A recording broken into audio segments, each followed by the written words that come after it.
The very basic question is why Enterprise Resource Planning, also called ERP, is required.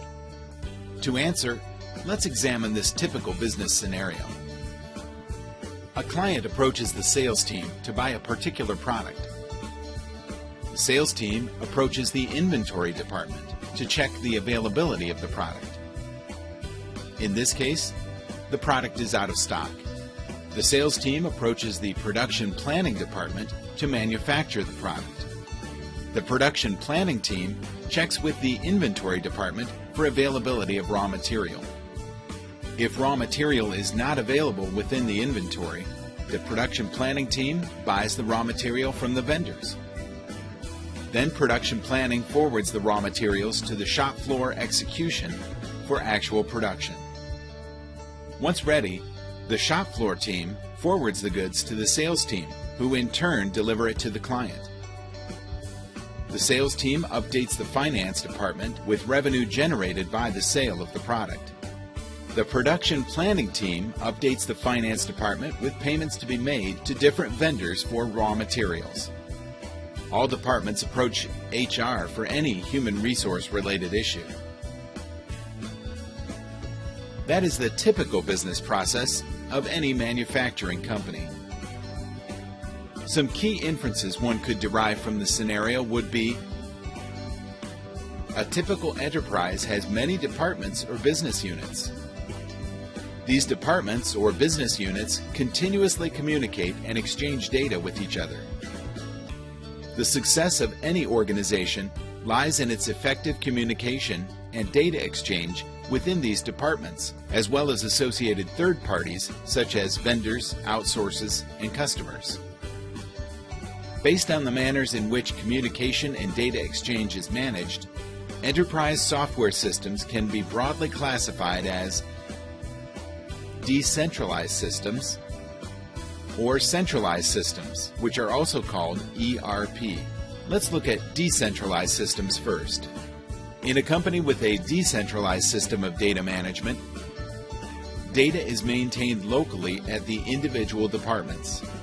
Departments do not have access to information or data of other departments. To identify the problems arising from decentralized enterprise management systems, let's look at the same business process again. The customer approaches the sales team for a product, but this time he needs the product on an urgent basis. The sales team do not have real-time information access to the product's inventory, so they approach the inventory department to check the availability of the product. This process takes time and the customer chooses another vendor, leading to loss of revenue and customer dissatisfaction. Now suppose the product is out of stock and the sales team approaches the production planning team to manufacture the product for future use.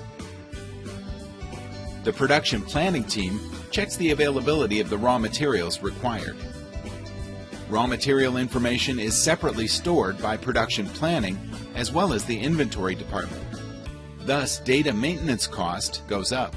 A particular raw material required to manufacture the product is available in the inventory, but according to the database of the production planning team, the raw material is out of stock.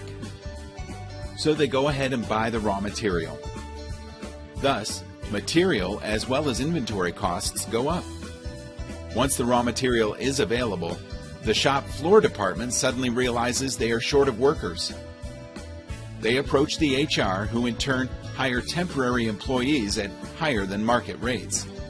Thus, labor cost increases. The production planning department fails to update the finance department on the materials they have purchased. The finance department defaults the payment deadline set by the vendor, causing the company loss of its reputation and even inventing a possible legal action. These are just a few of the many problems with decentralized systems. Some major problems with the decentralized system are numerous disparate information systems that are developed individually over time and are difficult to maintain. Integrating the data is time and money consuming. Inconsistencies and duplication of data. Lack of timely information leads to customer dissatisfaction, loss of revenue, and reputation. High inventory, material, and human resource costs. These are just some of the major drawbacks for which we need a solution. Well, the solution lies in centralized systems, that is ERP. In a company with a centralized system of information and data management, data is maintained at a central location and is shared with various departments. Departments have access to information or data of other departments. Let's look at the same business process again to understand how a centralized enterprise system helps overcome problems posed by a decentralized enterprise system. In this case, all departments update a central information system. When a customer approaches the sales team to buy a product on an urgent basis, the sales team has real-time information access to the products in inventory, which is updated by the inventory department in the centralized system.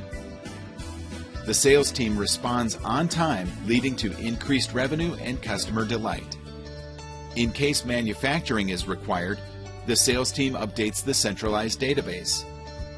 Production planning department is auto-updated by the centralized database for requirements. The production planning team checks the availability of the raw materials required via central database, which is updated by the inventory department. Thus, data duplication is avoided and accurate data is made available. The shop floor team updates their manpower status regularly in the central database, which can be accessed by the HR department. In case of a shortage of workforce, the HR team starts recruitment process with considerable lead time to hire a suitable candidate at market price. Thus, labor costs go down. Vendors can directly submit their invoices to the centralized enterprise system, which can be accessed by the finance department. Thus, payments are made on time and possible legal actions are avoided. The key benefits of the centralized system are: it eliminates the duplication, discontinuity, and redundancy in data. It provides information across departments in real time. It provides control over various business processes. It increases productivity, provides better inventory management, promotes quality, reduces material cost, allows for effective human resources management, and reduces overhead while boosting profits. Better customer interaction, increased throughput, and improved customer service. Hence, a centralized enterprise management system is required. SAP is a centralized enterprise management system, also known as Enterprise Resource Planning.